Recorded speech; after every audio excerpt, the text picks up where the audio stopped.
Bueno, muy buenas tardes y bienvenidos y bienvenidas a esta nueva y desgraciadamente última sesión de nuestro año Kafka. Estábamos comentando ahora que ha sido realmente una celebración modélica del centenario de este gran autor europeo. Igual que lo fueron la de Dante, que lo fue la de Pasolini, yo creo que este año Kafka ha congregado a muchísimas personas en distintas sedes por toda la ciudad de Madrid y, por lo tanto, estamos realmente muy ilusionados y también muy agradecidos a todas las instituciones que han hecho posible este centenario, empezando por las 3 embajadas, la Embajada de Alemania, la Embajada de Austria, la Embajada de la República Checa, los correspondientes institutos culturales, el Goethe-Institut, cuyo director nos acompaña hoy aquí, el Centro Checo y también el Foro Cultural de Austria.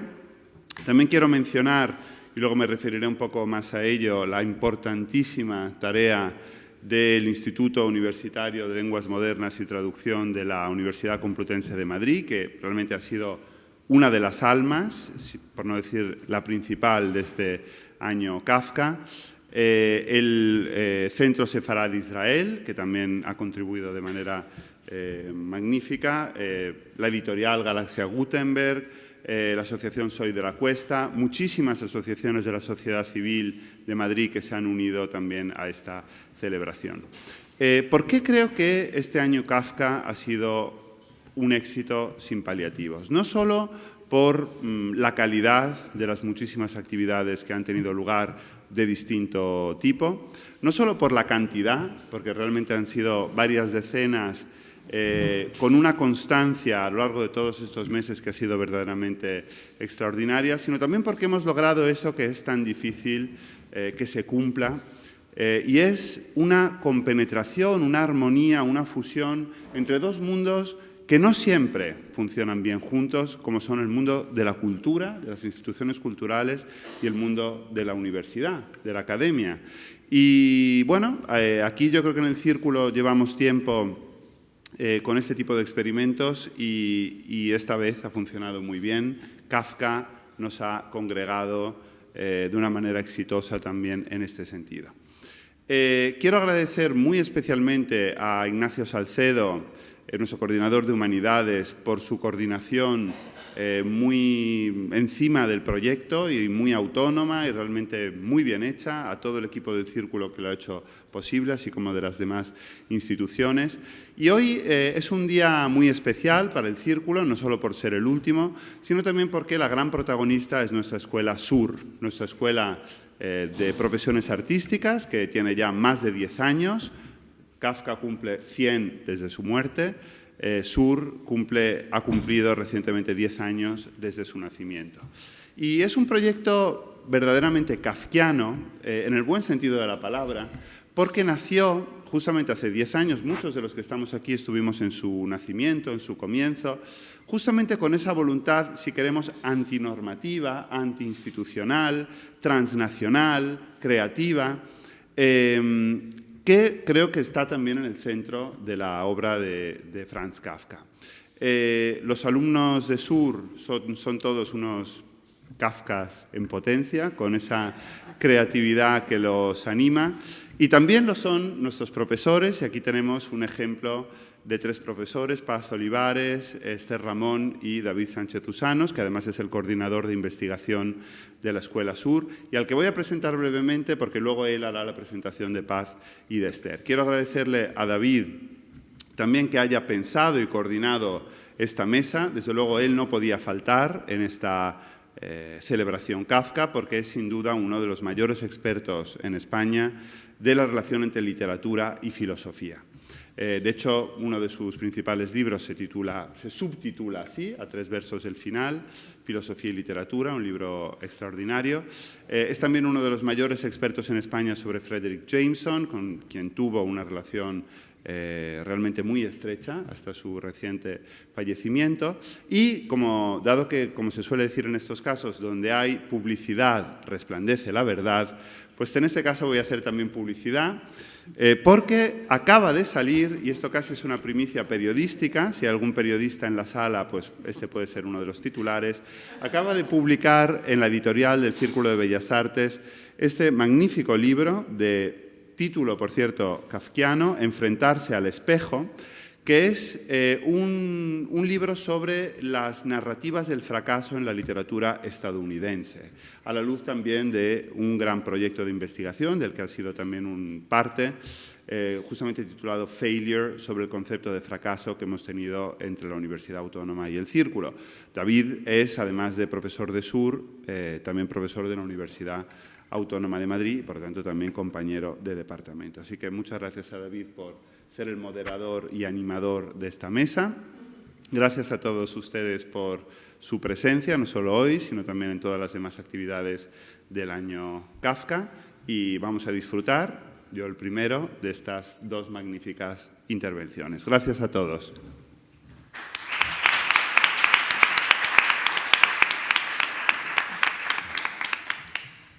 Pues nada, muchas gracias, Valerio. Yo solo puedo decepcionar, ¿no?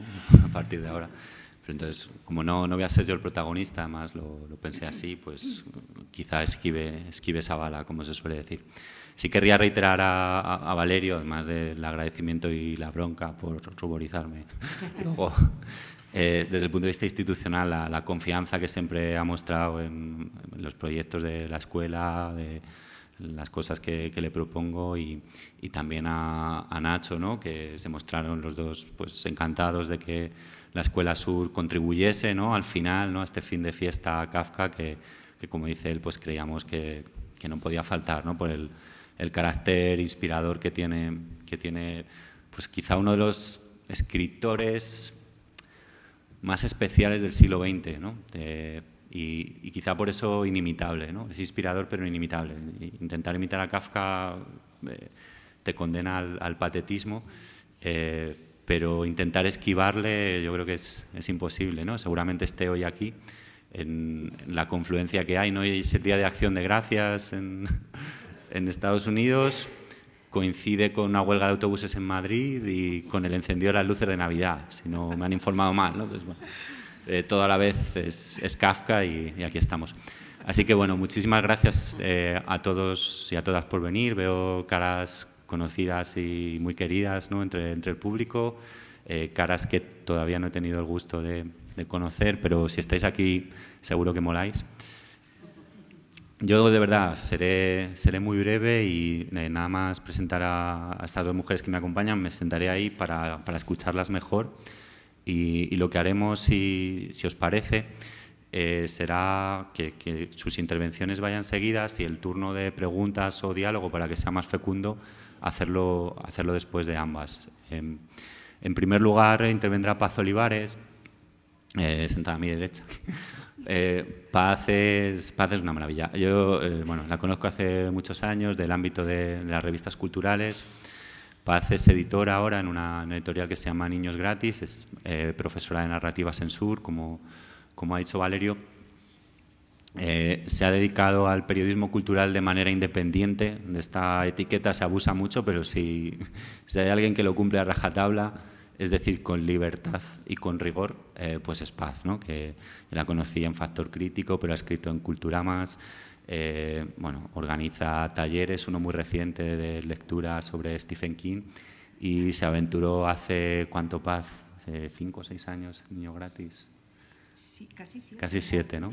En un proyecto editorial fascinante que también, pues de nuevo, si alguien cumple la etiqueta de independiente, pues es ella y su editorial que os recomiendo muchísimo. Y además, bueno, escribe de maravilla, que es algo, y yo estoy encantado de que estés aquí, como encantado estoy también de estar con Esther Ramón, ¿no? Que también nuestras vidas se cruzan. Esther Ramón es profesora de estudios literarios, no sé si el rótulo es teoría literaria y literatura comparada, en la Universidad Carlos III de Madrid. pero también, bueno, es autora de numerosos poemarios, ha impartido talleres de todo tipo, también relacionando fotografía y pensamiento. Y desde luego, pues sí, está vinculada a un departamento de humanidades, pero podría estarlo a uno de filosofía, ¿no? Porque también aúna, como poca gente he conocido, ya no literatura, sino esa visión y ese aliento poético con el pensamiento y la reflexión, ¿no? Y lo hace de una manera para mí ejemplar, ¿no? Que la conocí hace mucho tiempo cuando estábamos los dos estudiando el doctorado, ¿no? Ella ese lo acabó, yo no, tengo ahí pendiente, ¿no? Hice el de filosofía, pero tengo ahí pendiente una tesis en literatura comparada y entonces no la había visto hasta que empezó en Sur a dar clase, ¿no? Y fue en un curso de verano, yo creo, la primera vez que la vi, vamos, actuar, que yo creo que ese es el verbo, y me quedé fascinado, ¿no? Como a una rigor sin avasallar, ¿no? que es un tono, interés, ¿no? Hay gente muy mortecina en la academia y tal, y los que no son mortecinos suelen incurrir, o solemos incurrir, no lo sé, un carácter demasiado a veces avasallador, impositivo, y Esther no, ¿no? Esther es otra cosa. Entonces, bueno, no me enrollo más, es un placer estar contigo, Esther, también, estar con las dos y disfrutar como uno más ahí entre el público, ¿no? Y, bueno, prueba de eso, yo pues a Paz la he leído, pues, de literatura española, de cine, a Esther la he leído y la he escuchado hablar con una solvencia tanto de poesía contemporánea como de la cábala. Así que, bueno, no sé por dónde saldrán hoy, pero seguro que no decepcionan, que eso ya me he encargado yo. Muchísimas gracias, de verdad, chicas.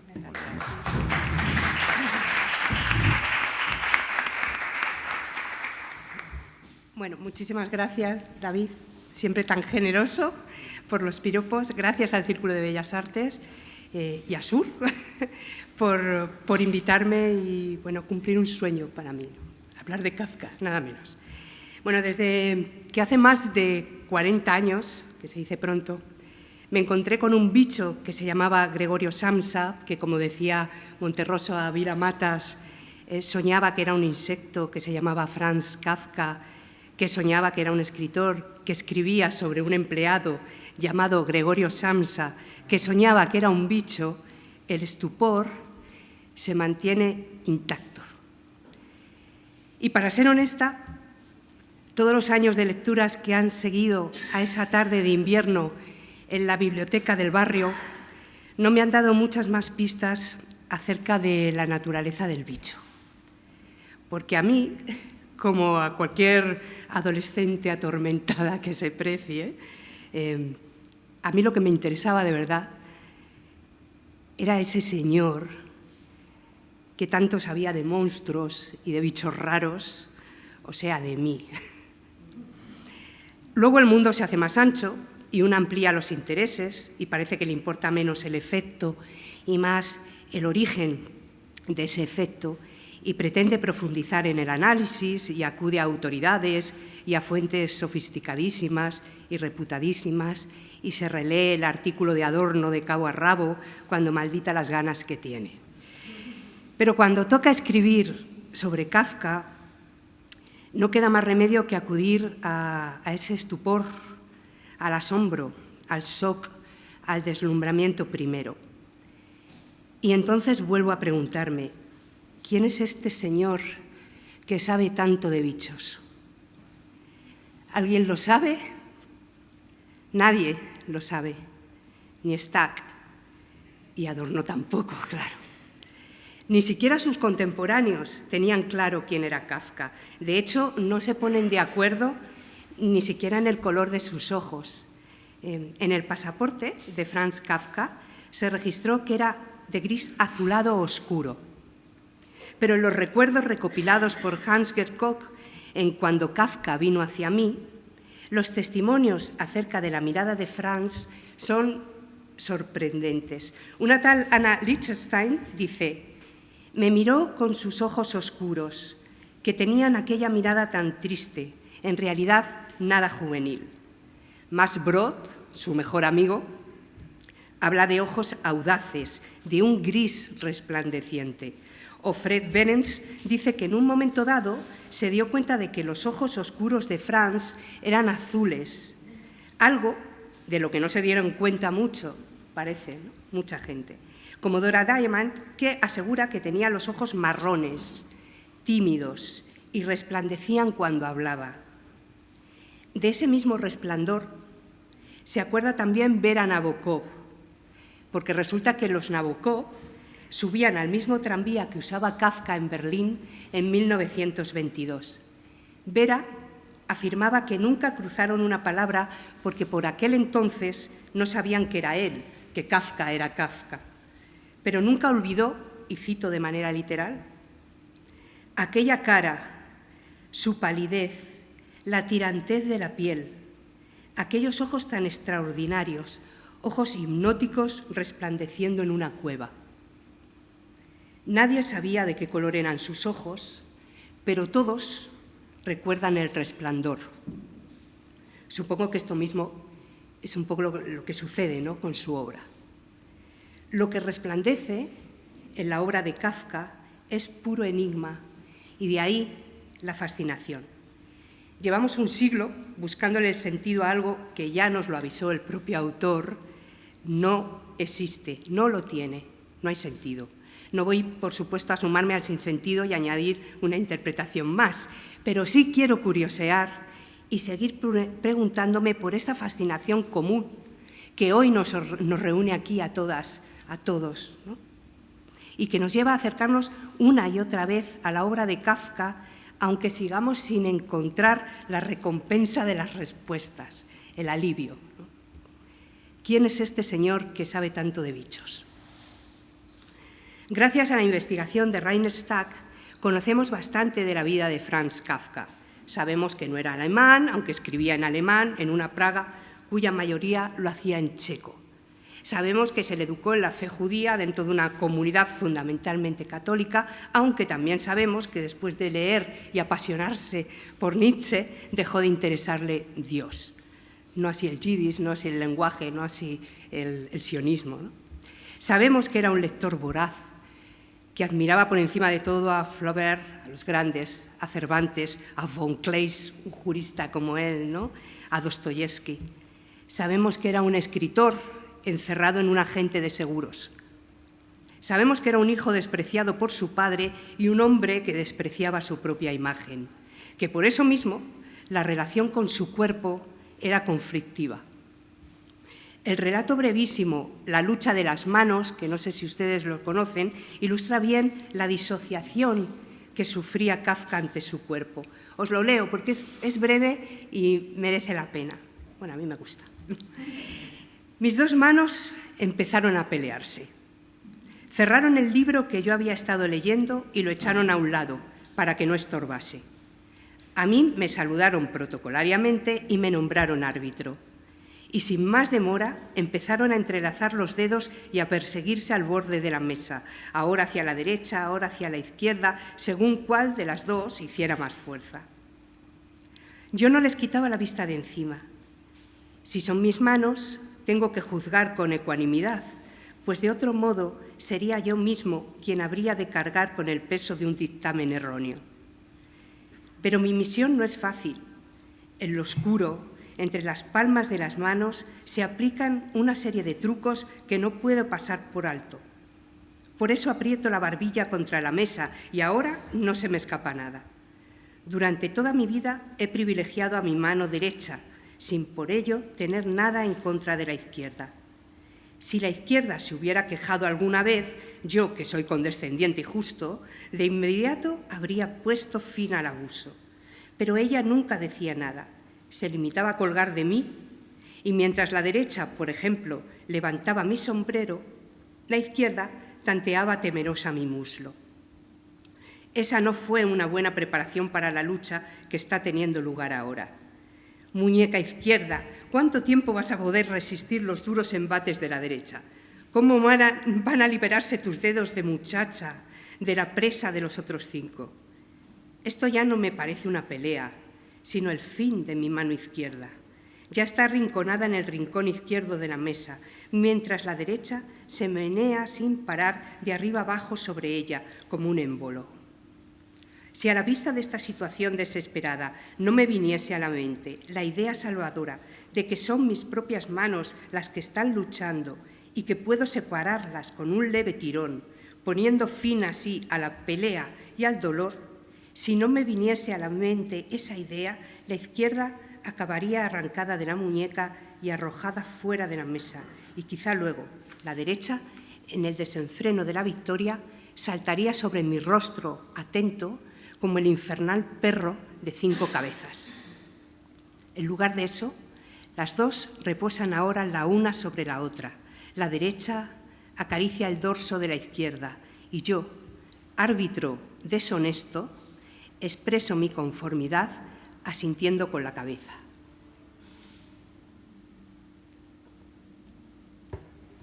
Sabemos que no encajaba. Kafka no encajaba. Pero a pesar de no sentirse cómodo en ningún sitio, a pesar de querer huir siempre de todas partes, sabemos que buscaba el placer, al menos antes de su enfermedad. Le gustaban las mujeres, las tertulias, la cerveza, el cine, el teatro. Dibujar, reírse mucho.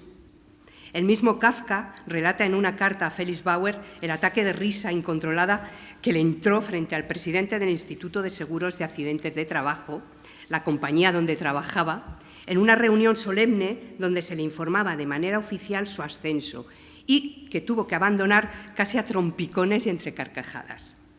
La carta, que no tiene desperdicio, comienza así. También soy capaz de reír, Feliz, no lo dudes. Incluso se me conoce como gran reidor, aunque a este respecto en otros tiempos era mucho más loco que ahora. El humor de Kafka está más que analizado.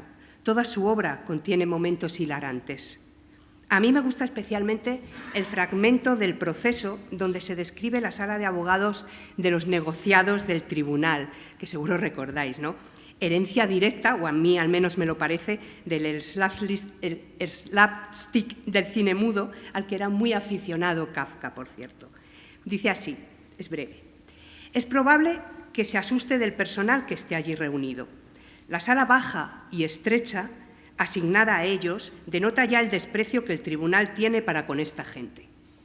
La estancia solo recibe luz a través de una pequeña claraboya que está situada tan alto que cuando uno quiere asomarse a ella por un lugar donde a uno le llega a las narices y le ennegrece la cara el humo de una chimenea situada un poco más adelante, tiene que buscar primero a un compañero que lo cargue a las espaldas. En el suelo de esta habitación, solo para dar aún un ejemplo de estas condiciones, hay desde hace ahora ya más de un año un agujero no tan grande como para que pudiera caerse por él una persona, pero sí lo suficientemente grande como para hundirse con una pierna sola. Con una pierna entera, perdón, no es sola, es entera. La sala de abogados está en el segundo piso de la buhardilla, o sea, que si uno se hunde, la pierna queda colgando en el primer piso de la buhardilla y justo en el pasillo donde esperan las partes litigantes. Esta imagen absurda de la pierna del abogado surgiendo de pronto del techo de madera, ¿no? Parece sacada de una película de Chaplin. Es totalmente... Sabemos entonces que a Franz Kafka le gustaba divertirse, a pesar de la angustia, o precisamente por ella. Sin embargo, lo enigmático de Kafka, a mi modo de ver, no reside en sus alivios, en la risa o en el sexo. No reside en sus huidas. Reside en aquello que era su amparo y su refugio, aquello que lo definía, y se expresa de forma clara en las 1000 páginas, las casi 1000 páginas que componen las cartas que el escritor envió a Felix Bauer de 1912 a 1917. En una de esas primeras cartas, concretamente la del 1 de noviembre de 1912, Kafka escribe: «Mi vida consiste, y en el fondo ha consistido desde siempre, en intentos de escribir, generalmente fracasados. Si no escribo, yazgo por los suelos como algo que merece ser barrido, así que mi manera de vivir está organizada solo en función de escribir. Y si experimenta cambios, únicamente tiene por objeto posibilitar mejoras en el escribir, pues el tiempo es breve, las fuerzas son pequeñas, la oficina es un espanto, la vivienda que habito es ruidosa y uno tiene que ingeniárselas para salir adelante a base de trucos cuando no tiene la suerte de disfrutar de una vida bella y recta. Franz Kafka se debatió entre la vida y la literatura hasta casi el final. La tuberculosis decidió por él y en septiembre de 1917 se retiró del mundanal ruido y marchó hacia la casita de su hermana Otla en la aldea checa de Surau. Como confesó por escrito a su editor, Kurt Wolf, el diagnóstico de la enfermedad supuso para él casi un alivio. Ya no tenía que cumplir ni con el amor, ni con la oficina, ni con la familia. Podía dedicarse por fin a escribir. ¿Y qué hizo entonces? Pues, según nos dice Rainer Stack, plantó verduras, recolectó patatas, ayudó un poco a recoger la cosecha de otros cultivos e hizo de asistente en el apareamiento de las cabras. Estas actividades le dejaron muchas horas libres, que pasó echado en una tumbona leyendo al sol, envuelto en mantas cuando llegó el invierno. Por las noches redactaba cartas divertidas, casi humorísticas, en las que describía la vida rústica del pueblo y las escasas relaciones sociales que había hecho. También dedicó un número considerable, nos dice Stack, de páginas a describir los ejércitos de ratones que lo acosaban por las noches en su habitación. Por entretenidas que fueran estas cartas, no eran los relatos que se esperaban de él en Praga. Incluso acuciado por una enfermedad potencialmente mortal, concluye Stack, Kafka hablaba y vivía como si dispusiera de tiempo ilimitado. Y es que Kafka había encontrado la manera de ahondar en su obra. Meses antes se había dado por vencido y había abandonado la escritura del desaparecido en el pisito de su hermana situado en el Callejón de los Alquimistas, donde había creído que encontraría el silencio necesario para trabajar, y tampoco pudo concluir el proceso. Sin embargo, en Surau recuperó el músculo a través de una actividad aparentemente de importancia mínima. Franz escribía a lápiz y desde la tumbona en un cuaderno pequeño, lo que se conoce en octavo, de unas medidas de 16,5 por 10 centímetros, pequeñito.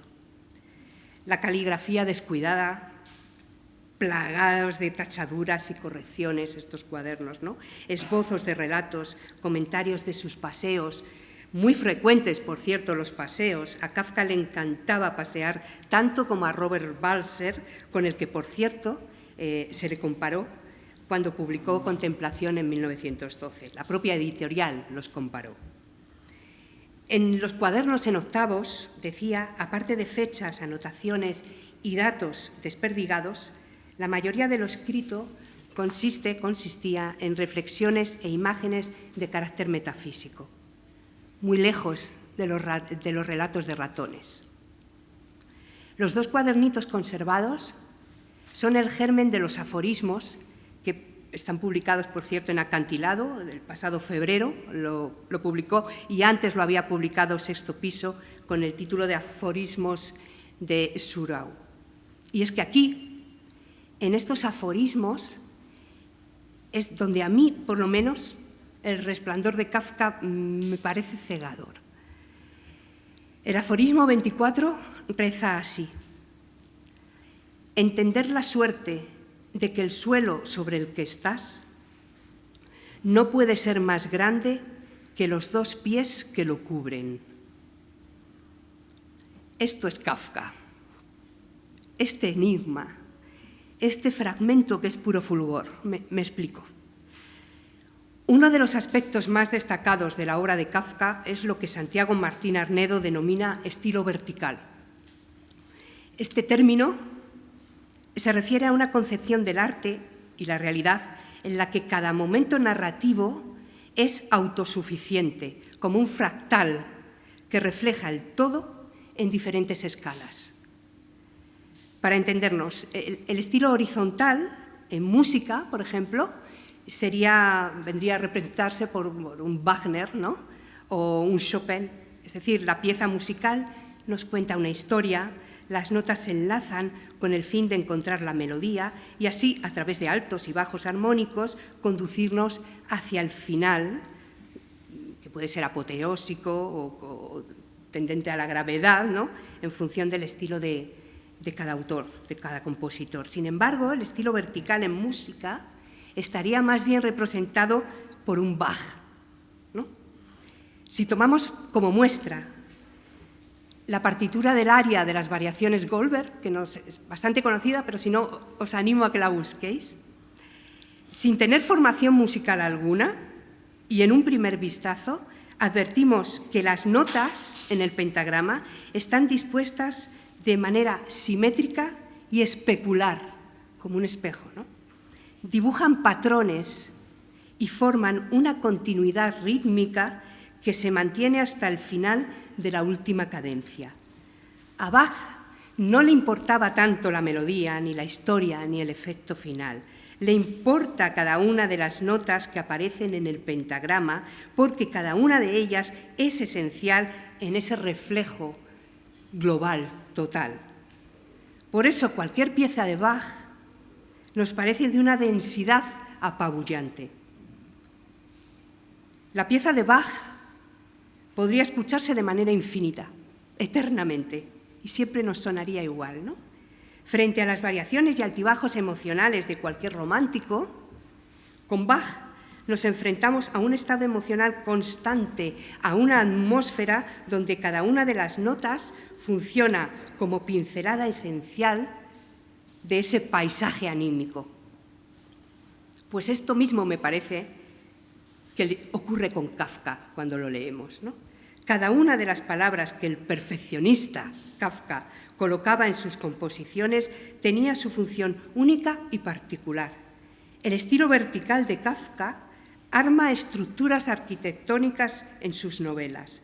Las palabras funcionan como sillares de piedra. Por eso no podemos leerlo esperando un final o la resolución de un conflicto, persiguiendo un sentido, una armonía, una melodía. No la hay. No la hay. Solo hay fractales infinitos, escaleras de Escher, perspectivas imposibles que presentan laberintos sin salida. ¿Cómo acabar una novela que es infinita? Cada uno de los capítulos del proceso, sin ir más lejos, es un fractal. Funciona de manera independiente, como un fragmento aislado, sin continuidad lógica con el resto de los capítulos. Pero cada uno de ellos contiene toda la angustia y el sinsentido a modo de patrón repetitivo de todo el texto. No es raro que la mejor adaptación del proceso en el cine sea la de Orson Welles, un autor también de estilo vertical, donde cada uno de sus planos de ángulos imposibles es andamio que sostiene los procesos, las proyecciones de la angustia existencial de Joseph K., de la representación del hombre moderno. Allí en Surau intuyo que llegó la epifanía y Kafka pudo por fin llevar esta concepción de la escritura a su expresión más radical. Ahora podía ejercitarse y prescindir de la trama, depurar aún más su estilo. Así llega el fractal mínimo, el aforismo que en realidad no es aforismo porque no sentencia, donde no hay relato porque no hay pasado ni futuro, no hay arcos narrativos ni conflictos dramáticos, no hay sentido, solo expresión, solo enigma. Recuerdo el aforismo 24, entender la suerte de que el suelo sobre el que estás no puede ser más grande que los dos pies que lo cubren. Lo único firme en la vida de Kafka, lo único que lo sostuvo hasta el final, su asidero, fueron las palabras. La huella de Kafka es su escritura. No hay nada más allá, nos dice. Solo lo que te sostiene ahora. Solo las palabras. Las palabras que son gesto, son trazo, son impronta, son huella. El 6 de noviembre de 1912 escribe a Feliz: «Es posible que mi escritura no sea nada, pero en ese caso es seguro, y no cabe la menor duda, de que yo mismo no soy nada en absoluto». ¿Quién es este señor que sabe tanto de bichos? Me pregunto todavía. Gracias.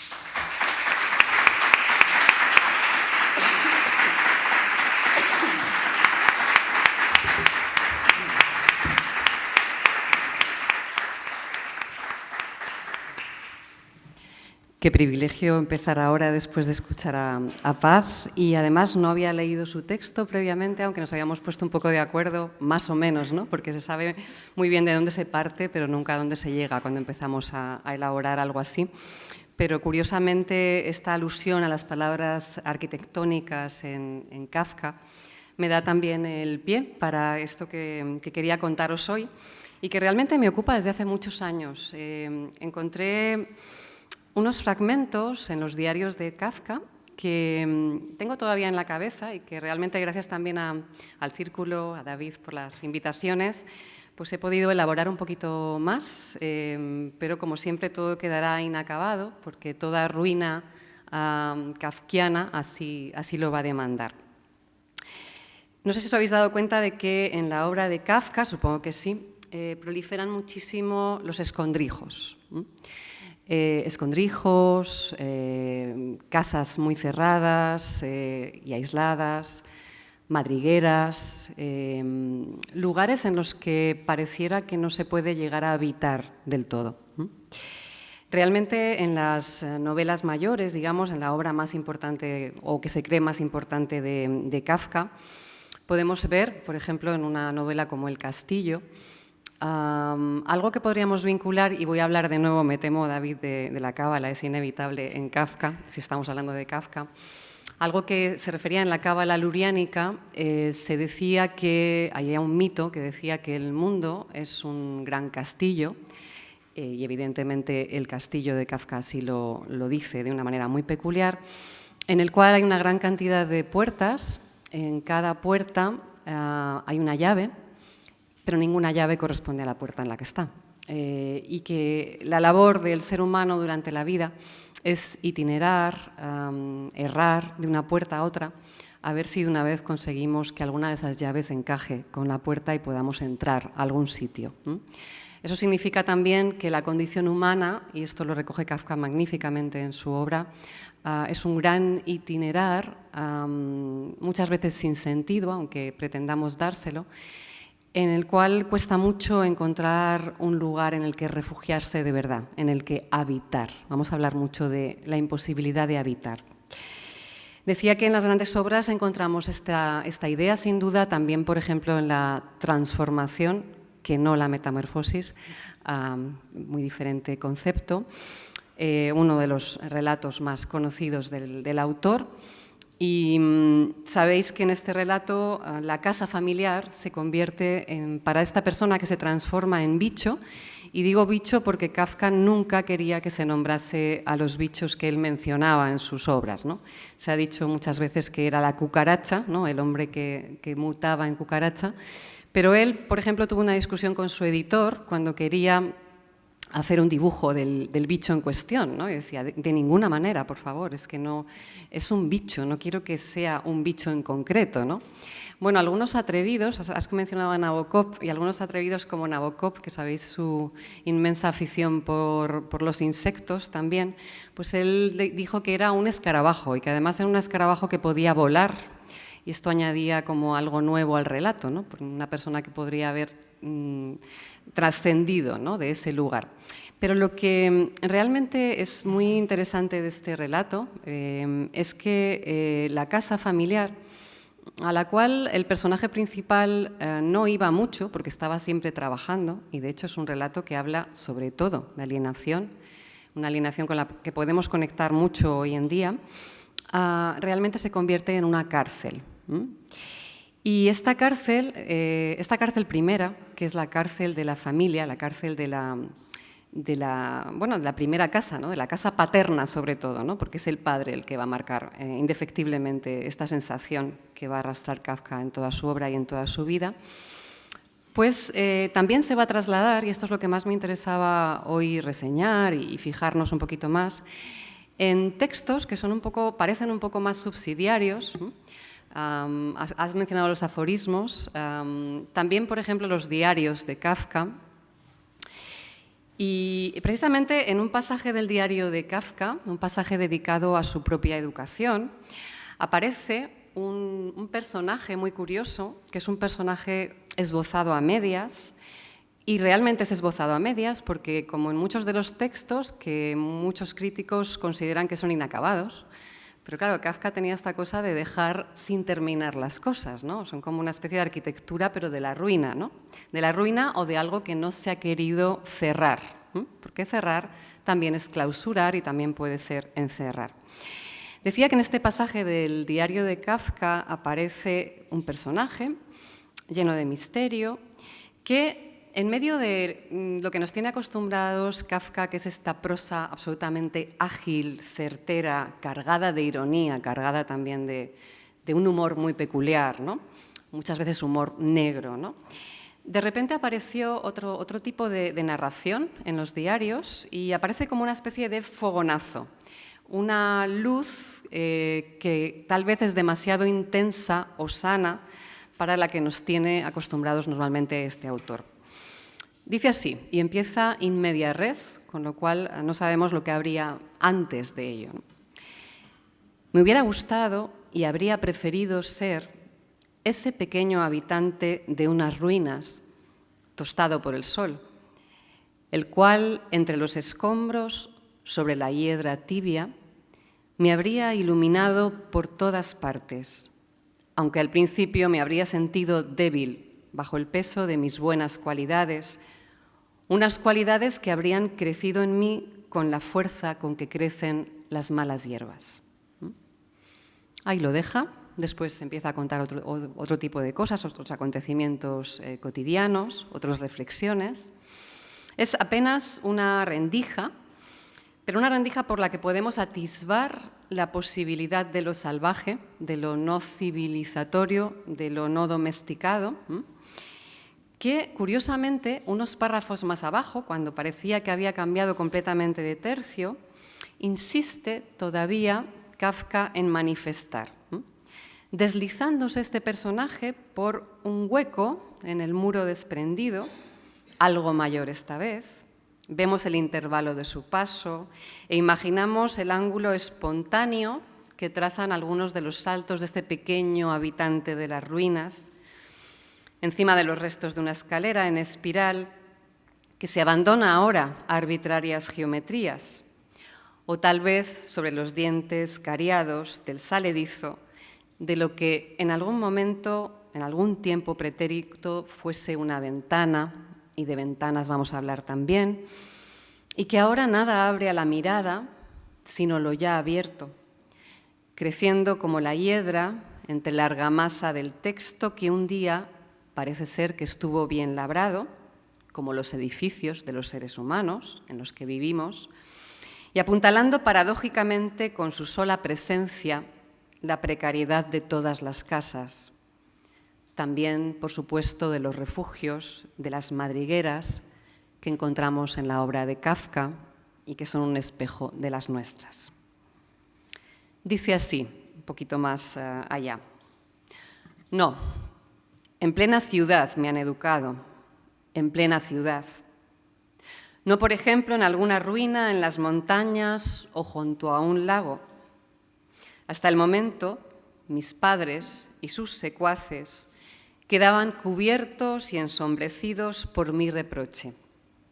Ahora lo echan fácilmente a un lado y sonríen, porque he apartado las manos de ellos, me las he llevado a la frente y pienso, debiera haber sido el pequeño habitante de las ruinas, a la escucha del graznido de los grajos, bajo sus sombras que me sobrevuelan, enfriándome bajo la luna, aunque al principio hubiese sido algo débil, bajo el peso de mis buenas cualidades, que necesariamente habrían crecido en mí con la fuerza de las malas hierbas, tostado por el sol, el cual, entre los escombros, me habría iluminado por todas partes en mi sueño de hiedra. Como estamos muy acostumbradas, muy acostumbrados a leer a Kafka, este texto es diferente, es completamente diferente. Es como una especie de desideratum o de sueño compensatorio. En nota al pie, curiosamente, Max Brod aclara en los diarios, en la edición que hace que los diarios, que por supuesto también debiera haber quemado, según Kafka, con este mandato que le hizo, que adelantando varias páginas, Kafka en realidad lo único que escribe es ya un título, y el título es El pequeño habitante de las ruinas, y es un título que queda sin resolución. Un título sin texto que es como un tejado sin casa, que por supuesto no se puede llegar a habitar. Pero podemos empezar a pensar en la posibilidad de habitar. Una sola frase plegada, suspendida como una promesa, que parece constituir una ruina que extrañamente nace ya como ruina. Una destrucción que antecede a la labor del tiempo, previamente reconquistada por la naturaleza que abate indefectiblemente, una vez más, las cabañas de juncos y las torres de vigilancia de los indefensos seres humanos.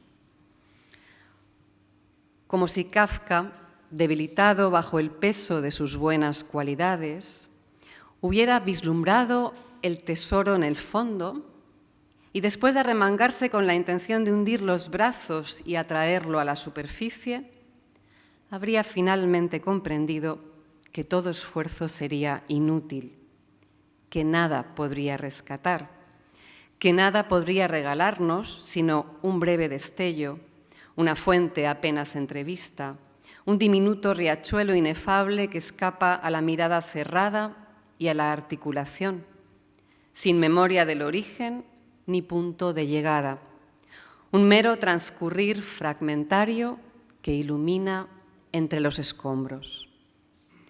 Como el pequeño salvaje que aún se cubre parcialmente bajo los restos de una arquitectura vagamente reconocible como casa, de un cuerpo tal vez, pero que gracias a la rotura de un pacto, a la descomposición de lo civilizatorio, ese pequeño habitante de las ruinas está solo, es tostado por el sol, enfriado por la luna y sobrevolado por los pájaros.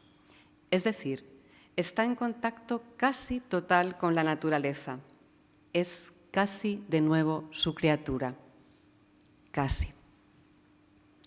No estamos aquí en la disyuntiva trazada por Blanchot en el espacio literario, según la cual, en la cercanía del punto casi central, donde el autor, si se mantiene, morirá en la tarea, los más sinceros, dice Blanchot, dejan abiertamente al abandono lo que ellos mismos abandonaron. Otros ocultan las ruinas, sigue diciendo Blanchot, y esta disimulación se convierte en la verdad de un libro, es decir, la ocultación de las ruinas. El caso de Kafka es completamente el contrario. Es el deseo de habitar esas ruinas. Pero si pensamos esas ruinas como la ruina de su propia obra, lo entenderemos todavía mejor. Este abandono, el de Kafka, es sin duda de otro cariz.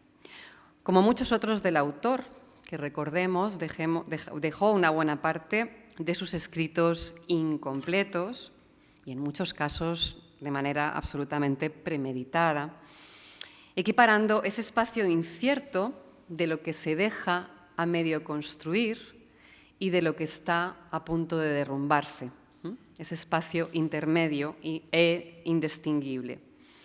Y hasta estuvo a punto de devastarlos por completo. No parece tratarse en Kafka de un retroceso que equilibre el timón, que asegure el pulso firme, ni de una huida tampoco, sino un entender que solo preservando la ruina como ruina, daría vida a su verdadero habitante, que no es otro, por supuesto, que él mismo, en el espacio y el tiempo que haría posible el verdadero habitar. Y Paz nos ha contado que se fue sin duda ese momento antes de morir, en el que se dio ese espacio de habitar, evitando de paso el desvelamiento que lo anularía. Como un sueño compensatorio, decía antes, y a la velocidad de un parpadeo, asoma apenas una posibilidad vital de intervalo intensísimo. Sí coincide, por tanto, en el peldaño invertido que Blanchot enseguida pisa. El punto central de la obra es la obra como origen, el que no se puede alcanzar, el único, sin embargo, que vale la pena alcanzar. Este pequeño habitante de las ruinas y la ruina en sí que habita contrasta fuertemente, decíamos, con las casas, refugios y madrigueras que aparecen en otros de sus escritos más reconocibles, aunque a veces que muestran más bien claustrofobia, aislamiento y a la casa como escondrijo, como madriguera que protege de la intemperie, de algún peligro o criatura muy peligrosa que parece acechar al personaje protagonista sin descanso. Me gustaría que viésemos en primer lugar un contratexto de este pequeño Habitantes de las Ruinas. En este texto fechado en agosto de 1922 y que consta entre sus escritos póstumos, en el que también se habla de una ruina. El texto empieza así, con este personaje irónico, este tono irónico, y este mundo que nos recuerda sospechosamente también al nuestro. En la ciudad se construye sin cesar, no para ampliarla, pues satisface las necesidades, sus límites no han variado desde hace mucho tiempo y hasta parece existir cierto temor a agrandarla. Antes bien, se abstienen de hacerlo, obstruyen plazas y jardines con edificaciones, levantan plantas nuevas sobre casas viejas, si bien estas nuevas construcciones no constituyen en absoluto el grueso del continuo afán constructivo. Este se centra más bien, para expresarlo así por de pronto, en consolidar lo existente. Y sin prepararnos previamente con esta introducción, de repente pasa a algo completamente diferente. Y esto es lo que liga también la escritura de Kafka a la escritura poética. Este cambio de placa tectónica que de repente se hunde y estamos en otro lugar completamente diferente. Dice de repente, y parece ser que fuera de la ciudad no existe ese afán de mantenimiento constante de la estructura, de la arquitectura.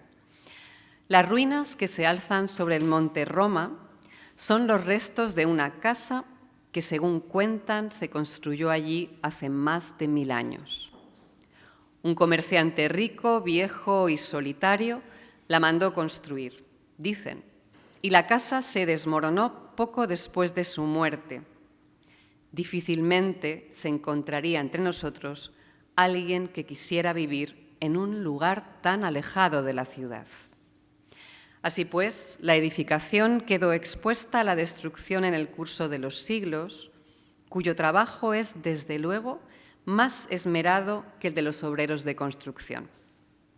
Cuando uno sube allí en la actualidad, un tranquilo día de domingo, y observa las ruinas, solo encuentra unos pocos cimientos, el más alto de los cuales no llega siquiera a la altura de un hombre. Incrustada en el duro terreno por la presión de los tiempos, hay una pequeña y delicada columna rota en varios sitios y revestido por una hiedra vieja y casi negra, adivinado más que reconocido, también centellea el torso de una estatua carente de todo valor. Esto es todo, salvo 2 o 3 bloques de escombros, pequeños y duros como rocas, que se han ido adhiriendo entre sí, por así decirlo, así como algunas piedras enterradas aquí y allá en la ladera.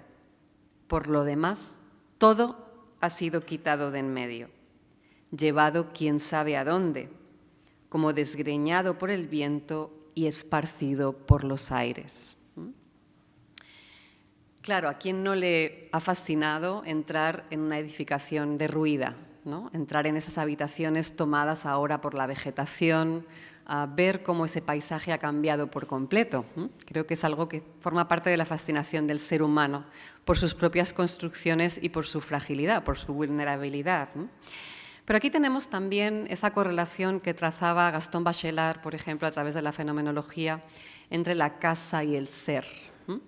Por ejemplo, este comerciante rico, viejo y solitario, cuando él muere, eso es lo que dice en este texto Kafka, enseguida la casa se desmorona. Es decir, hay una correlación entre el cuerpo, entre la vida y la construcción, ¿no? El sitio en el que habitaba. También tenemos esta estatua carente de valor, este torso que nos recuerda vagamente a lo humano que habitó allí. Y aquí no puedo evitar recordar un fragmento muy interesante, una historia muy interesante que cuenta Jean Genet en el estudio de Alberto Giacometti. Jean Genet era muy amigo del escultor de Giacometti y cuenta que Giacometti había hecho una estatua expresamente para enterrarla. Nadie ha visto esa estatua nunca se ha encontrado, pero parece ser que existe una estatua de Giacometti que fue enterrada. Y esto, decía Jean Genet, es algo absolutamente fascinante, porque si Pigmalión quería, por ejemplo, reanimar una estatua de Venus y convertirla en una mujer, ¿no?, de carne y hueso, realmente una estatua se parece más al ser humano en el momento en que está enterrada, porque el ser humano también va a tener una condición estatuaria después de su muerte y cuando esté bajo tierra, con lo cual ahí se van a unir ambas zonas. El texto parece concluir ahí, simplemente, pero de nuevo, como muchas veces hace Kafka, parece que este río va de manera sumergida y de repente vuelve a emerger, cuando menos se lo espera cuando estás leyendo, y de repente, después de otras anotaciones sueltas en este mismo texto, hay una exclamación, dice: «Pobre casa abandonada, si alguna vez has estado habitada, las huellas de ello han quedado incomprensiblemente borradas». Y realmente esta pobre casa abandonada tiene también que ver consigo mismo, evidentemente, pero también esa aseveración de si alguna vez has estado habitada. Es decir, ¿es realmente posible habitar una casa? ¿Qué es habitar en el fondo? Habitar viene de habitare, habitar es tener, y sería un tener de forma reiterada. Tal vez un tener de forma reiterada la sensación de que se está a salvo. Pero todas y todos sabemos que nunca se está del todo a salvo.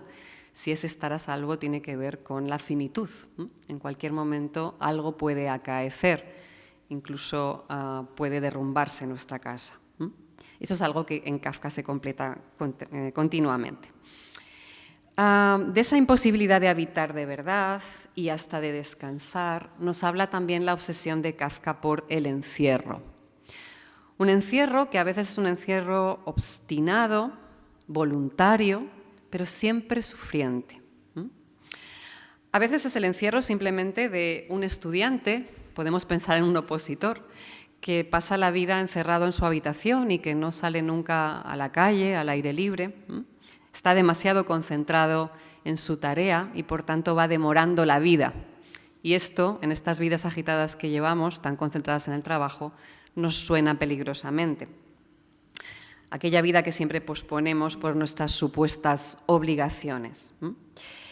Así lo muestra un texto fechado entre octubre y diciembre de 1922, en el que, no lo voy a leer para no extenderme, un estudiante andaba por su cuarto aprendiéndose la lección y cuando llega a la puerta ventanera, dice muy significativamente Kafka, porque no es solamente una ventana, es una ventana por la que se podría salir, rozaba siempre con la suela del zapato un poquito más allá del umbral, como quien lame fugazmente con la lengua un dulce que se guarda para más adelante y siempre se pospone.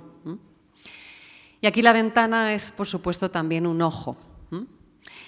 Es un ojo y también es un cristal. Decía Pietro Cittati en su maravillosa biografía de Kafka, al comienzo de la biografía, él estaba siempre allí, siempre detrás de un cristal muy transparente. Es como si hubiera un cristal entre la vida y él, entre los otros y él. Esa ventana aparece en innumerables pasajes de la obra de Kafka y también la observación de la persona que está encerrada y que solamente ve la luz reflejada en los transeúntes, en una niña, en un hombre que pasa detrás de la niña, pero nunca la luz está en la persona que mira, solamente mira cómo puede estar encima de los demás.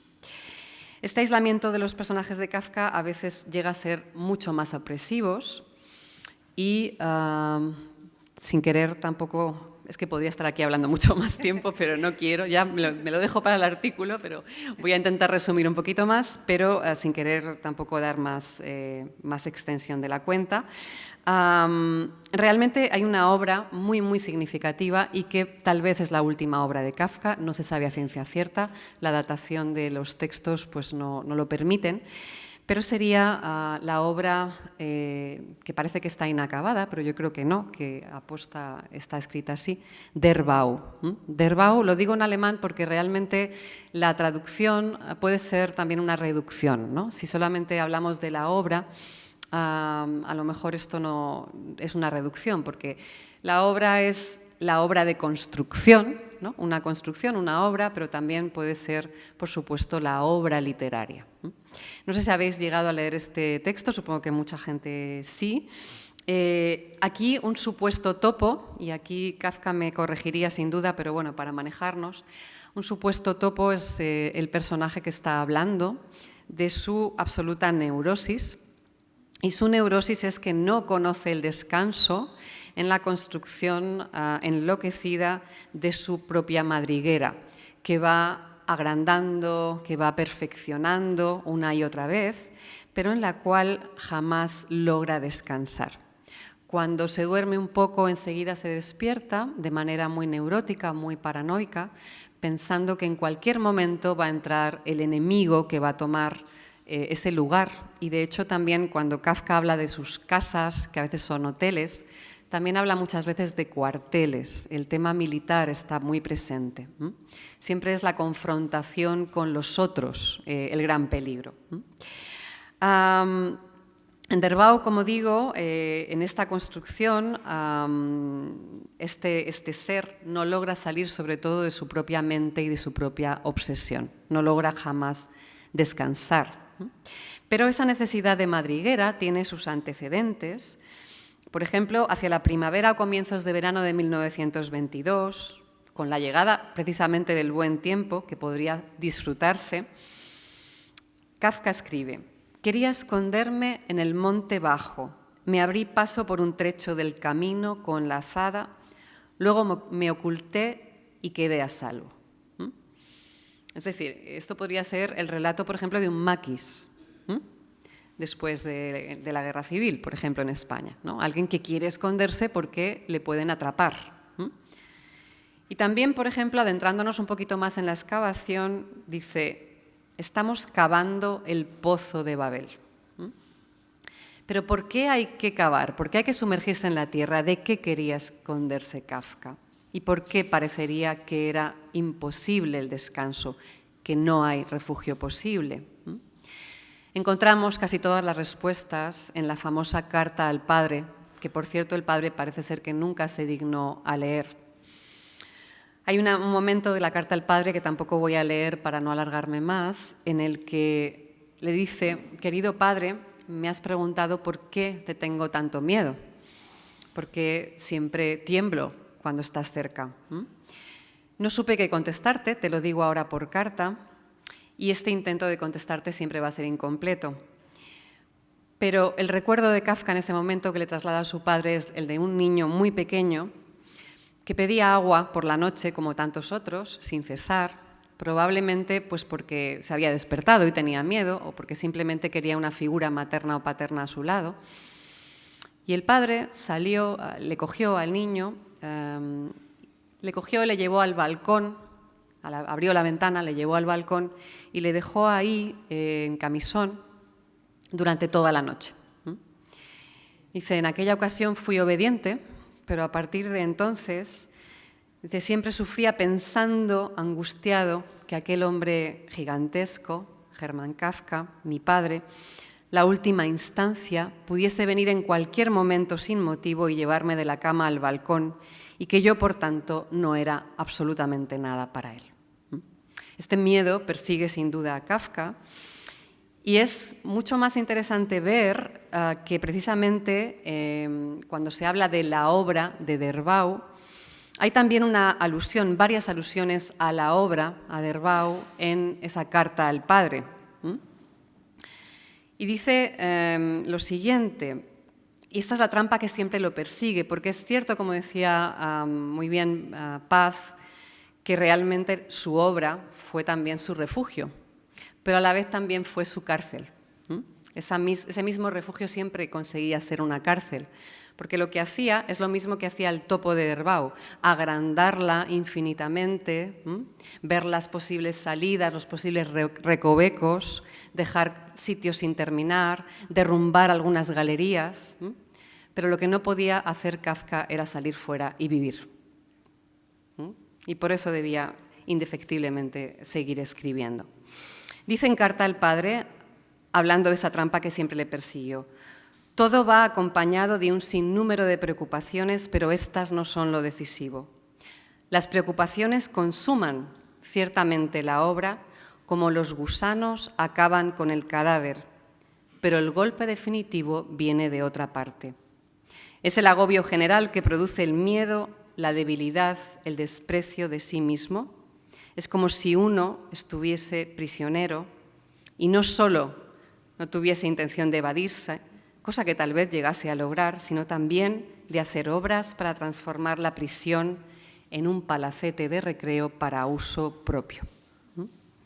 Es decir, la obra, la construcción de Derbau es, claro está, su propia escritura, aquella que pidió, por cierto, que fuera destruida, derruida por completo, porque tal vez así consiguiese ser por fin el pequeño habitante de las ruinas. Y ya voy al final. Kafka, como sabéis, sucumbe a la tuberculosis el 3 de junio de 1923. Había nacido un 3 de julio, en raro paralelismo numérico, después de haber vivido por primera vez su propia vida durante 11 meses con la actriz polaca Dora Diamond, con la cual consigue por fin irse a vivir y vivir una vida separada de su padre y de su familia, y a quien Kafka parece ser que agonizante llamó en última instancia. Ella, que había sido avisada de que no quería que estuviera presente durante la agonía, en el último momento se arrepintió, pero ella volvió corriendo al lecho de muerte de Kafka con un ramo de flores que acababa de comprar en la calle y se lo dio a oler. Después de eso, Kafka murió bajo el peso de sus buenas cualidades, sin saber que de haber sobrevivido se habría topado con esos mismos campos de concentración en los que después sucumbirían sus hermanas, pero se fue con el perfume de las flores exteriores que pudo oler brevemente antes de sucumbir. Gracias.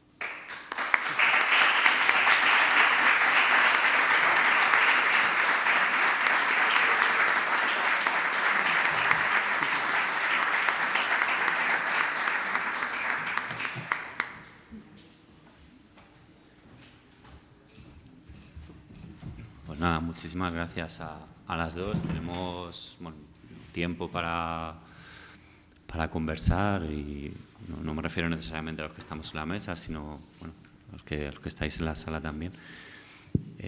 Yo me limitaré a hacer un ejercicio de subrayado por si queréis comentar y luego pasaría directamente a ver si hay preguntas en el público, ¿no?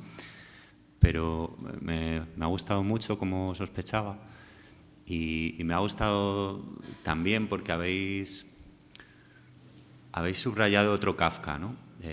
Tanto el Kafka de los aforismos como el de las cartas, los diarios, en cierto sentido un Kafka poético que a lo mejor en la corriente principal de su obra no sé si es tan evidente como como lo habéis mostrado, ¿no? Y también me ha gustado, bueno, me ha gustado mucho el que, a pesar de ser una escritura, sí, geométrica, vertical, más espiral que laberíntica, pero sin duda claustrofóbica, habéis encontrado una salida o habéis subrayado una grieta, ¿no?, por la que entra la luz, por la que hay incluso plantas, ¿no?, esos sueños de hiedra, más allá de la paradoja habitual de Kafka, ¿no? Y no sé qué importancia, y esto a lo mejor sí se parece a una pregunta, ha tenido en vuestra apreciación de Kafka lo que sabíais de su vida, porque yo creo que hay una cosa que, hay más de una, ¿no?, pero hay una decisiva que tiene que ver con las preposiciones, ¿no? Tú casi lo has llegado a decir, Paz, y yo creo que en el discurso de la intervención de Esther también estaba muy claro. Kafka era alguien que vivía para la escritura, pero que no vivía de la escritura, ¿no? O sea, era alguien absolutamente consagrado a una vocación de escritura, pero no necesariamente una vocación de publicación. Y luego él tenía esa doble vida, ¿no?, como, bueno, trabajando en una compañía de seguros, como otros escritores pienso, ¿no?, en la vanguardia del siglo XX, Pessoa también, o T.S. Eliot, ¿no?, que trabajaba en un banco y la idea era rescatarle, ¿no?, de esa vida de la gran ciudad.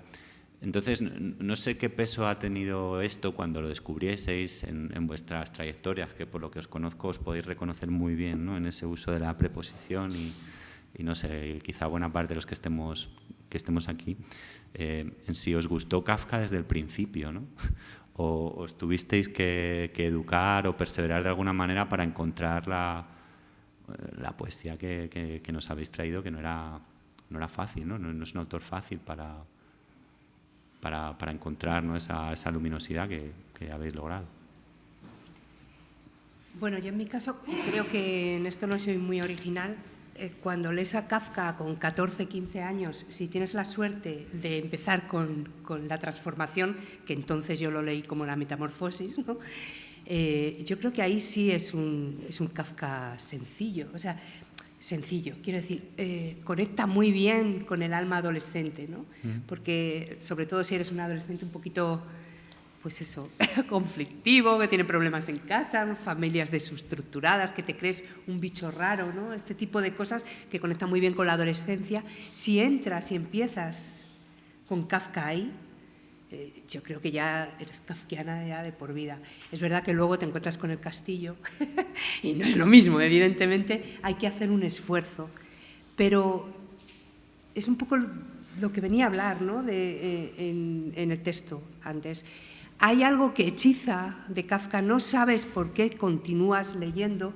Yo creo que tiene mucho que ver con el ritmo, ¿no?, con ese ritmo que tiene algo de letanía, casi de oración. Es como cuando las mujeres se reúnen a rezar el rosario, ¿no?, que entras en un estado de conciencia muy particular. Cuando lees a Kafka entras en un estado de conciencia muy particular. Con la metamorfosis, cuando tienes 14 años, lo haces inconscientemente. Yo no sabía quién era Kafka, o sea, sí, lo sabía de los libros de texto del cole y poco más. Yo que venía de una familia, además, que no había cultura, ¿no?, en este sentido, no, apenas sabía quién era Kafka, quién era ese señor, ¿no?, que sabía tanto de bichos. A mí me sorprendió y no creo que además es lo habitual, pero sí, luego es verdad que hay que esforzarse para intentar entender de dónde viene la fascinación. Dices que no, la poesía, lo poético no es tan obvio en la prosa. Yo la encuentro continuamente, no sé, quizás es muy subjetivo. También la lectura de Kafka es tan subjetiva y tan abierta a posibles emociones, iba a decir interpretaciones, más sensaciones o emociones, que una puede leerlo así, ¿no?, desde lo poético. Yo lo leo desde lo poético. A veces es ardua la poesía que te encuentras, como en El proceso. La angustia es brutal, la grisura, ¿no? A veces quisieras tirar el libro por la ventana, a veces te mueres de la risa. Yo siempre lo comparo con la película de los Mars, ¿no? La parte contratante de la segunda parte es la parte contratante. Es que es esto, o sea, muchas veces estás leyendo el proceso y te encuentras con esta este absurdo, y aún así sigues leyendo, sigues leyendo. En fin, yo creo que en esto no soy muy original, ¿no? Uno se queda tan fascinada la primera vez que lo encuentra que tiene que seguir leyéndolo, aunque no acabe de entenderlo nunca, pero quieres seguir al lado de esa historia, sí. Yo soy tan friki que celebro el cumpleaños de Kafka desde los 13 años, todos los días 3. Soy muy friki. O sea que desde los 13, esto es verídico, es tal cual. Y con respecto a lo que decías al comienzo, que me parece muy interesante, las preposiciones, ¿no? No solamente Kafka no puede vivir de la escritura, pero bueno, creo que muy poca gente puede vivir de la escritura, solamente en La utopía de Tomás Moro había una asignación, ¿no? Y en algunos países nórdicos que tienen mucho petróleo también se podría, ¿no? Pero es cierto que la escritura de Kafka, como la de Pessoa, que tú también has marcado, es una escritura que da igual publicar o no, les da igual publicar o no, porque en realidad es un tejido, ¿no? Y ahí nos vamos a la etimología de texto, ¿no? Textum, como tejido también. Es un tejido que se necesita para construir una identidad, o para sostener, más que para construir, para sostenerse como identidad. En el caso de Pessoa, la despersonalización es brutal, en el caso de Kafka, la desvalorización es brutal. Entonces, esa escritura ayuda a vivir, son como andamios que están sosteniendo, ¿no? Y en ese sentido, a mí me ha mostrado un camino, por supuesto, un camino que no tiene que ver con un oficio de escritura, sino con un vivir en la escritura. Sí. ¿Refugiarse del todo? Pues no, nunca hay un refugio completamente seguro, siempre se va a colar la realidad, ¿no? Sea eso lo que sea, pero con sus exigencias sobre todo, ¿no? Pero sí, por ahí. Es cierto, Kafka es de estos escritores que escriben por pura necesidad, no por la necesidad de compartir, sino por la necesidad de entenderse, de construirse desde las palabras, ¿no? Sí. De apuntalarse también. Había un sueño de Silvia Plath, que también está en sus diarios, soy muy lectora de diarios también, que decía que había soñado que era una especie de molde de animal, de équido, seguramente como un caballo o algo así, y que cuando se intentaba poner de pie se daba cuenta de que en el molde no había columna vertebral y todo se caía, ¿no? Entonces son como andamios, ¿no? Todo el tiempo. Sí, lo que pasa es que hay un peligro que también habéis sorteado y dibujado con mucha elegancia como sois, ¿no? Y es el de la adicción, ¿no?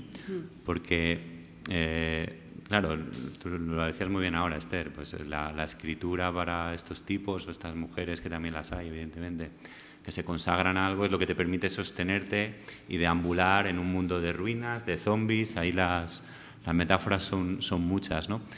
Pero cuando es tu única y principal apuesta, cuando vives todo lo demás, como vivía Kafka o lo decía, como una interrupción, pues al final se da la paradoja, que estaba también en la intervención de Paz, que, bueno, cuando ya no tienes ese trabajo alienante y cosificador y esa vida, pues entonces no escribes. Y porque no te queda nada, ¿no? Entonces es como, bueno, la adicción te promete ser la solución a los problemas que ella misma agrava, que estaba a su vez en tu intervención, ¿no? Con esa metáfora del topo o ese animal, ¿no? Que está ahí cavando su propia tumba. Sí, claro. ¿No? Que bueno. Pero no deberíamos acabar de forma lúgubre, ¿no? Entonces, bueno, no. Ni yo acaparar, que las conozco y las tengo más a mano, así que, bueno, no sé si hay algún... Sí, por ahí. Hay un micro. Voy a sentir un poco musicalmente de lo que ha planteado la primera interviniente, que se une con lo que plantea la segunda, musicalmente también, de lo inconcluso en su obra. Usted dijo que Wagner es horizontal y yo tengo que disentir. Y le pondría 3 ejemplos. El inicio del Oro del Rin, todo el ocaso de los dioses, o todo el Tristán y Isolda, o el final de la Valquiria, por decir. Y luego se me venía a la cabeza, y es lo que le planteo, cómo situaría yo a Kafka desde ese punto musical tan interesante que usted ha planteado. Se me venía a la cabeza la ópera de Schönberg, Erwartung, la espera, y el Pierrot Lunaire. Es que las obras atonales de la segunda escuela de Viena no acaban. No, es que acaban abruptamente, no tienen conclusión. Entonces yo siempre he pensado que Kafka estaría muy bien situado entre la música atonal y Wagner, que para nada es horizontal, créame. Gracias.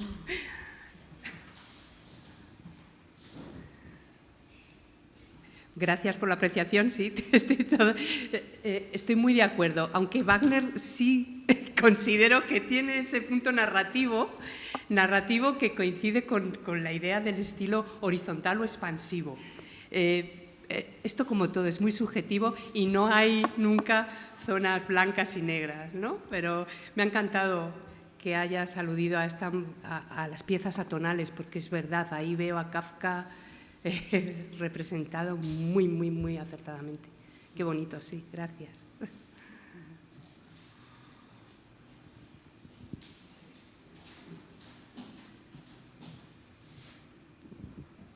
Hola. Bueno, qué lujo que las dos son mis profesoras. Felicitaciones. Excelente. Tengo una pregunta para cada una. ¿La lanzo de una vez las dos? Vamos. Paz.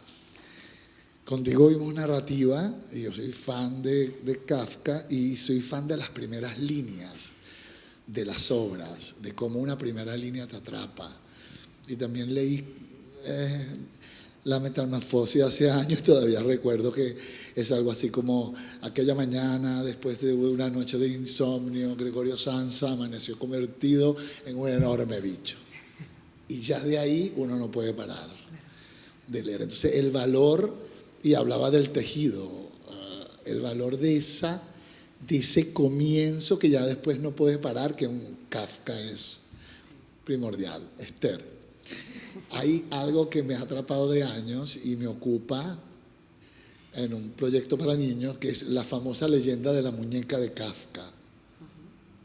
Nunca me ha quedado claro si se sabe si es real o si es una leyenda.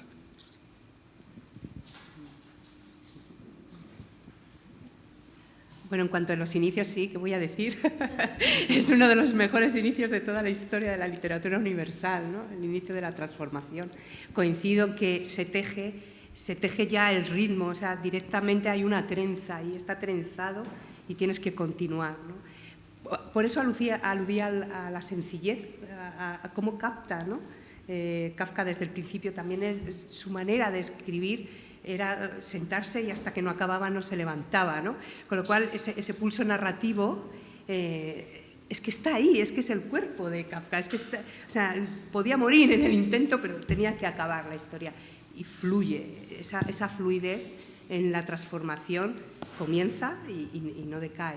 Hay momentos en los que sufres terriblemente, ¿no? Cuando el bicho está ahí, que le empujan en la puerta y ese desprecio absoluto en el que ves al padre enorme, ¿no? La autoridad, cómo le humilla, cómo le apartan, cómo está al margen, es el excluido de la casa, ¿no? De la familia, que es esa sensación con la que él tuvo que convivir desde muy niño. Desde el primer día que creo que uno de los tíos fue que le descubrió escribiendo, ¿no? En el escritorio en medio de la familia, que cogió los papeles del chavalín, lo leyó así para sí y en alto, delante de toda la familia, dijo: ¡bah! Las mismas tonterías, las mismas pamplinas de siempre, ¿no? Esto, claro, él fue consciente ahí de que iba a ser un apestado en la familia, o sea que eso que estaba haciendo él, que para él era vital, no valía nada en su familia, ¿no? Entonces, esa sensación de exclusión, de ser el marginado, convivió con él durante toda su vida y fue lo que volcó en toda su obra, ¿no? A mi modo de ver. Y en la transformación es claro, es claro. Un precioso inicio, sí, coincido contigo. Yo antes de contestar, no contestar a lo que me has preguntado, sí comentar también que ese inicio no solamente es que sea muy impactante, sino que lo impactante de ese inicio es que la persona a la que le ha pasado algo tan singular no le pone interés. O sea, lo único que quiere es llegar al trabajo. Hay un componente ahí de alienación, que además sabéis que Kafka conocía muy bien la obra de Weber, por ejemplo, ¿no? Entonces hay una conciencia ahí de la alienación total del personaje, que lo único que quiere es saber cómo puede manejarse con ese nuevo cuerpo para poder cumplir con el trabajo. Él que nunca jamás ha faltado al trabajo, hasta el punto de que llega el jefe y todo a avisarle, y a nadie le importa lo que le ha pasado, pero a él tampoco, ¿no? Entonces ese comienzo es impactante no solamente por la fantasía que se desarrolla, sino por lo otro, ¿no? Por cómo una persona a la que le pasa algo tan grave, que pudiera ser una enfermedad también, ¿no? Alguien que se levanta muy enfermo, ¿no? O con el cuerpo deformado de alguna manera por una enfermedad y quiere, no obstante, seguir produciendo, ¿no? O sea, ahí podríamos seguir hablando mucho. Lo de la muñeca lo he visto en Internet, lo he visto en Instagram, no recuerdo haberlo leído en las biografías, a lo mejor sí es verdad, ¿no? No sé si lo habéis visto, se dice, sí, lo sabemos, es cierto. Ah, muy bien. Sí, en Chitati yo no lo leí, pero puede ser que en otra biografía sí estuviera. Cuéntalo si quieres. Por si alguien no lo ha escuchado. La anécdota es la siguiente. Kafka va a una plaza, hay una niña que llora y le dice, ¿por qué llora? Y la niña le dice, es que perdí a mi muñeca. Y él, preocupado porque esta niña lloraba, que había perdido su muñeca, él piensa y le dice, no, tu muñeca no se ha perdido, tu muñeca está de viaje, para que la niña se calme. Y otro día vuelve a la plaza y ve a la niña y le dice, tu muñeca te mandó una carta. Y empieza una relación de la niña va todos los días o cada día, no sé, y empieza una relación de Kafka con esta niña a llevarle cartas de la muñeca y la muñeca le va contando, estoy por la China, estoy conociendo tal, aprendí a bailar, aprendí a no sé qué más, hasta que, no sé si por la misma enfermedad, algo así, ya se va a terminar la relación y él le da una muñeca. Y ella le dice, pero es que esta no es mi muñeca. Y él dice, es que ha vivido mucho, ha cambiado con la vida.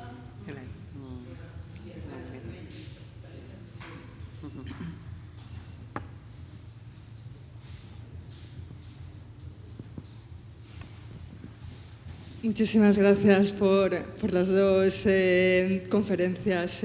Yo no conozco tanto de Kafka y la verdad es que han sido súper enriquecedoras.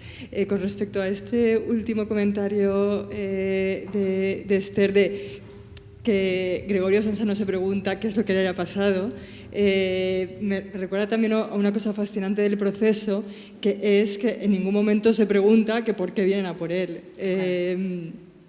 Y esto me hace pensar en que creo que se ha convertido un poco en lugar común, o muchas veces cuando escucho a autores hablar de sus obras y demás, a lo mejor es una cosa fácil, ¿no? Pero dicen, yo no busco plantear respuestas, ¿no? Lo único que quiero es generar preguntas. Entonces, un poco mi reflexión de ahora sería que qué fascinante es el no plantear ni preguntas, ¿no? Que es un poco lo que en el fondo hace Kafka, simplemente te suda las cosas, ¿no? Como decía Paz. Y sí, vamos, una reflexión sobre qué preguntas y respuestas, ¿no? En un turno de preguntas. Gracias. Muy kafkiano. Gracias, Carmen.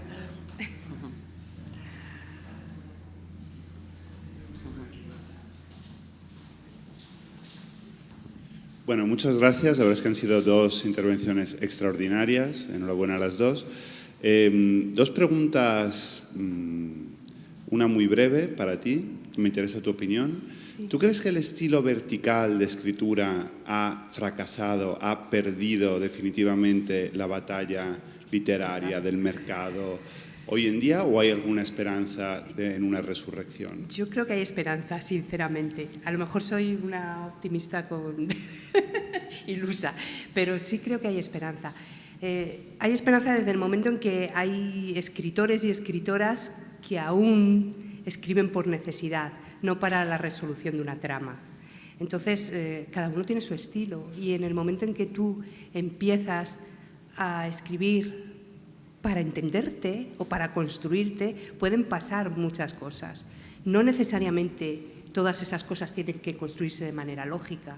Yo, por lo que veo desde mi función de editora y los manuscritos que me llegan desde la gente joven está muy abierta a la experimentación, afortunadamente. Porque es verdad que es muy gustoso y muy disfrutón encontrarte con una trama bien armada. Es algo, además, muy difícil, no es tan sencillo como parece, y yo lo admiro mucho, pero de igual modo es encontrarte con una persona. Es que estás viendo una identidad absolutamente. En Kafka estás viendo, estás casi atendiendo al latido, ¿no? Ahí es verdad que la prima el estilo, lo formal, pero es una manera distinta de leer. Lo que tenemos que intentar entre todas, ¿no?, es no centrarnos solo en esa única manera de leer en la que hay una trama, un conflicto, el camino del héroe, la resolución, fin. No, hay otras maneras de leer y todas son igual de enriquecedoras. Yo creo que hay esperanza, no está muerto todavía. O sea que Pérez Reverte tiene que ponerse a temblar y hay que comprar acciones de tu editorial. Es un poco el resumen, ¿no? Tal cual. Muy bien. Y la pregunta para ti tiene que ver, bueno, me ha encantado la aproximación que has hecho sobre la ruina desde Kafka, ¿no? Y me ha parecido muy evocador ese final que has hecho de ese oler las flores antes de morir, ¿no? Porque decía Simmel en su ensayo sobre las ruinas que justamente lo que nos fascina y nos perturba de las ruinas es eso que encontramos justamente en el fragmento que tú has leído de Kafka, que es la súbita irrupción de la naturaleza, ¿no? Esas plantitas que de repente aparecen en las columnas y tal. Está aquí... Para rematar a Kafka. Es Almeida con las luces. Eso es curioso porque en el fondo esa irrupción de la plantita y ese torso humano que de repente ya no tiene ningún sentido de la estatua, lo que significa es la muerte. O sea, lo que significa es que nuestra batalla contra la naturaleza, entendida como la irrupción de lo imprevisible, de lo indomeñable, de lo incalculable, cuyo principal cifra es la muerte, pues que esa lucha está perdida de antemano, ¿no? Y que igual que la plantita aparecerá por entre las grietas del Coliseo y del Panteón o de lo que sea, o de las ruinas de Palmira, nosotros todos también vamos a morir, ¿no? Entonces te quería preguntar, ¿es muy frecuente en Kafka la identificación entre la naturaleza indominable y la muerte? ¿O es un tópico que no se encuentra? Porque a mí, yo no he leído muchísimo de Kafka, he leído pues, El proceso, El castillo, la transformación, un poco los grandes textos. No me parece que sea un tema como central en su obra, ¿no? Y sin embargo es curioso porque es como muy simmeliano esto que tú has mostrado y me ha llamado bastante la atención. Kafka es un escritor de ciudad, ¿no? Todo el tiempo está la ciudad, ¿no? Pero claro, en las postimetrías de la ciudad está el campo. Entonces, hay una planta en concreto ahí que es la hiedra, que es muy importante. Está en los dos textos que he leído, tanto en El pequeño habitante de las ruinas como en las ruinas de la casa del viejo rico comerciante, ¿no? Esa hiedra, claro, porque la hiedra es la planta que se adhiere a la piedra, y la piedra la ha construido el ser humano. Entonces, eso que tú dices que es un fracaso, que sí, al final, claro, indefectiblemente se va hacia la muerte, pero también es el momento en el que el cuerpo y el ser vuelve a la naturaleza que es, ¿no? Porque se pasa la vida intentando huir de ella, ¿no? Si pensamos, por ejemplo, en Le Corbusier y todo su poema El ángulo recto y todo esto, es el intento por domeñar a la naturaleza, ¿no? Y por darle la espalda. Y esto también es el laberinto de Kafka. Constantemente, hemos hablado de ruina, pero podríamos también hablar del laberinto constante, ¿no? Todos sus espacios también son laberínticos, ¿no? Pero claro, ese laberinto también, el tiempo, como dice él, es el mejor de los obreros. Los siglos son mucho más eficaces que los obreros de la construcción. Van a romper también ese laberinto, ¿no? Entonces, la muerte en ese sentido es una salida y es un regreso también. Entonces, es verdad que no aparece mucho la naturaleza, a veces hay alguna incursión, pero siempre son las postimetrías de la ciudad. En la ciudad es donde está la angustia, donde está el laberinto. En Derbau es la naturaleza, porque se supone que es un topo, pero es tan intrincado su pensamiento y tan neurótico que estamos casi en un pensamiento de ser en la ciudad, ¿no? Y de hecho, el mismo topo que tiene el instinto de salir a cazar sale en un momento, tenía el texto pero era ya muy largo lo que estaba leyendo, sale en un momento ese animal, entonces se siente muy bien y siente que su instinto le pide estar más ahí, pero enseguida piensa, claro, pero mientras yo estoy aquí, alguien puede ocupar mi madriguera, ¿no? Ahí la propiedad privada también, ¿no? Entonces voy a volver, no sea que me la quiten, ¿no? Entonces, de alguna manera, esa referencia tan, digamos, marginal a la naturaleza está muy bien conectado, como lo has hecho, a la muerte, ¿no? Pero podría ser también una forma de escapar del laberinto que nos creamos, ¿no?